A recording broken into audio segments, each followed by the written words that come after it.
Leading off our coverage tonight is Congressman Adam Smith, the top Democrat on the House Armed Services Committee. Congressman Smith, what is your assessment of how Donald Trump's war in Iran is going tonight, now that the firing has started again? Yeah, I mean, it's going as badly as it's been going from the start, and it proves that it was a very, very bad decision to start it. Because basically what we're doing now is we're fighting with Iran over trying to get them to open up the Strait of Hormuz and how much we're going to pay them to do that. And Iran's taking it one step further to exactly how they open up the Strait of Hormuz. President Trump keeps pretending it's going to be completely open and, right back like it was before. But Iran keeps saying, no, you're going to have to go down these routes. Maybe you'll have to pay a toll. And always remember, the Strait was open before this war started. We have made no progress on eliminating Iran's nuclear weapons, and we have inflicted enormous costs across the region and across the world in terms of the economy, all to wind up backwards from where we were when this started. It was an enormous mistake to start this war.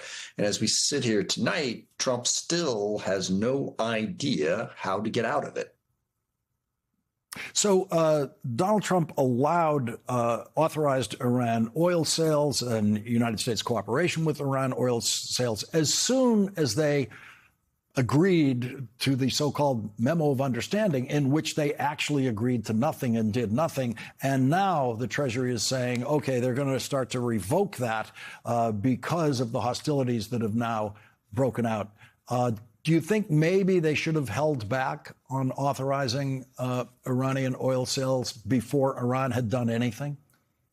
Yeah, I mean, certainly you would. I mean, it's problematic to have to pay Iran this much money to open up the Strait of Hormuz. But to pay them that much and then not get anything for it is even worse. Now, I will say, given where we are at, I want this war to end.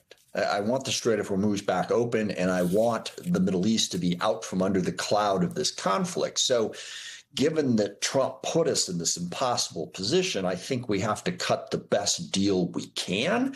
But a deal where we give Iran money for nothing in return is not even the best deal that we can give at this impossibly terrible position that Trump put us in to begin with. I want to listen to one thing Donald Trump said today about the war that he promised to end on the first day of his presidency, and that is, of course, Vladimir Putin's war in Ukraine. It's crazy, and I would like to see it. It doesn't affect us. It's really, it's far away. It affects Europe much more. We're there to help Europe, but it doesn't affect the United States. We have an ocean. What's your reaction to that? Well, first of all, it affects us if we believe in economic and political freedom, if we believe in sovereignty. Because if Russia is able to invade and destroy a sovereign, democratic Ukraine, then that places us all under threat. And also, Russia has threatened more than just Ukraine. They've threatened the Baltics. They've threatened other countries in Europe.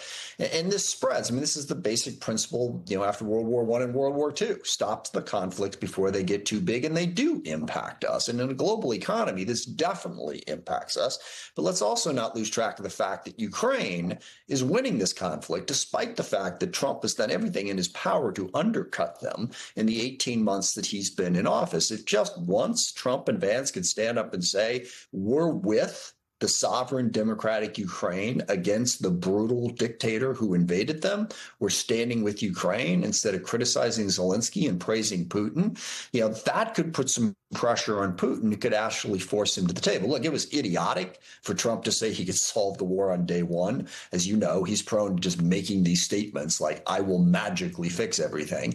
And then for some reason, people don't hold him accountable for it. But as dumb as that was, the worst thing he's done is not be clear that the U.S. stands with Ukraine and their European allies against Putin's brutal aggression in Ukraine. If he had done that, that could put greater pressure on Russia to stop this war.